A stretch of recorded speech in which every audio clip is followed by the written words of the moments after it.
চারিদিকে যখন অন্যায় ও পাপে পূর্ণ হয়, লাঞ্ছিত হয় নারী, তখনই মাতৃশক্তির আবির্ভাব হয় তার সংহারকারিণী রূপে।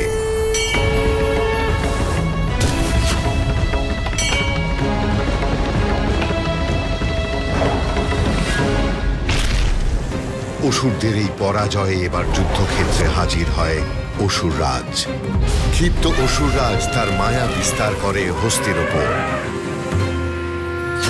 বিশ্বরূপিণী বিশ্বেশে প্রসীদত্বং সনাতনী।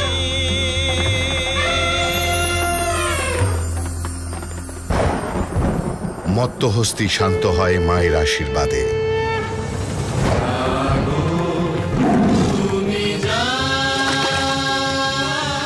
মহালয়ার পুণ্য লগ্নে দেখুন জাগো মা জাগো দুর্গা, 21শে সেপ্টেম্বর ভোর 5টায় জি বাংলায়।